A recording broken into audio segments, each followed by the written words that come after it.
a major public health concern and questions about how much the medical community is truly on the case as they race to contain Ebola in the United States after the first diagnosis on U.S. soil. Of course, how much of a race is it if the hospital in question initially sent home the patient, a Liberian national, and the hospital seemed oblivious to months of Ebola warnings? And how much of a race is it if public health officials did not send anyone to dispose of the sheets and towels he used at his apartment in Dallas, where he lay sick for days? They didn't send anyone until today, after CNN began broadcasting his girlfriend's concern that those sheets were still on her bed. Race? Is that the right word? Right now, health officials in Texas are working to identify every person who's been in contact with the first man ever diagnosed with Ebola in the United States, Thomas Duncan. Authorities are getting in touch with about 100 people who might have had direct contact with Duncan and monitoring a dozen of them, including 5 school kids from 4 different schools. And here's how some parents in Texas found out. It has been confirmed that 5 students may have come in contact with an individual recently diagnosed with the Ebola virus. A robocall. We're also finding out what it's like inside Duncan's home behind the walls of a quarantine from his partner, who spoke to Anderson Cooper today and said they stayed in the same bed. And those sweaty sheets are still there, along with her and her child and her 2 nephews, and that none of them are sure exactly what to do, that the Centers for Disease Control has not given them much guidance. And, by the way, they're hungry, surviving on the few sandwiches health officials brought over last night, according to her. Are we as a nation really prepared for this? Does it seem that way to you? I want to bring in Chief Medical Correspondent Dr. Sanjay Gupta from the CDC in Atlanta and Senior Medical Correspondent Elizabeth Cohen outside the Dallas hospital. Sanjay, it sounds horrible in that home right now, and they didn't even really know what to do with the sheets. Apparently the CDC heard Anderson's reporting, and then they got on the case?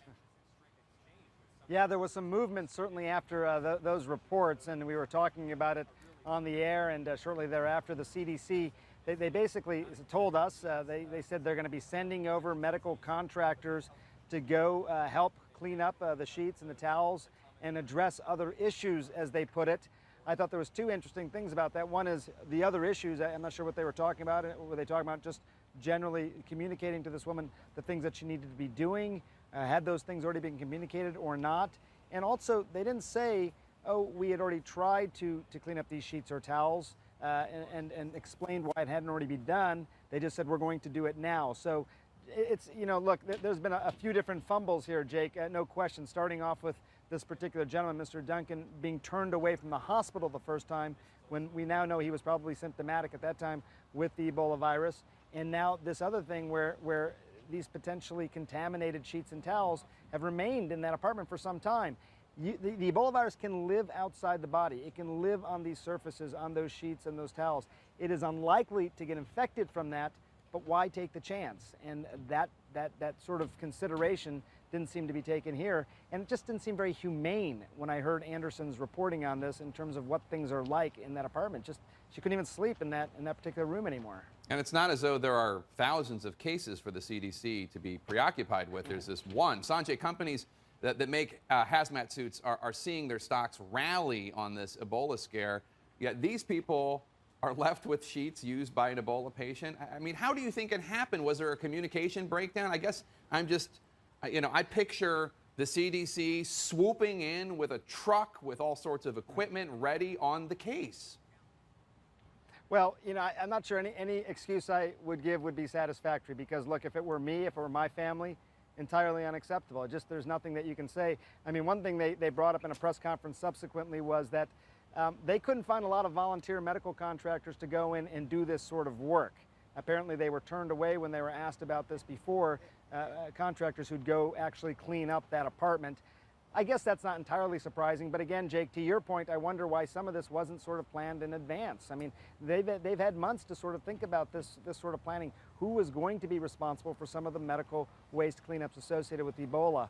So, again, I'm not sure there's any kind of an excuse that will suffice here. This is the first time this has happened. There's a lot of learning pains that we are seeing real time, Jake. We sure are. Elizabeth, Liberian officials are now talking about prosecuting Duncan. They say he may have lied on his exit forms as he left the country. He obviously had contact with a very sick Ebola patient, a pregnant woman who died. You left Liberia just a few days after this patient did. Tell us about the process that you went through, what questions you were asked. All right, well, the process is extensive. They take your temperature and all of that, but that, of course, wouldn't have made a difference for this patient since we're told he was feeling fine. You are handed a form, and the form asks you all sorts of things about symptoms, etc. Here's the question I want to focus in on, Jake. Have you taken care of an Ebola patient or come into contact with the bodily fluids of an Ebola patient? From reporting by CNN and others, it appears that Duncan did do that. It is hard to believe he didn't realize that she had Ebola because, according to some reporting, he took her to a hospital so she could be admitted to the Ebola unit, and it was full, so she had to go home. So it's definitely lots of questions about why he said no to that question. And Elizabeth, these possible 100 contacts that Duncan had in Dallas or in the United States, how are they tracking everyone down? How are they making the decision on whom should be monitored?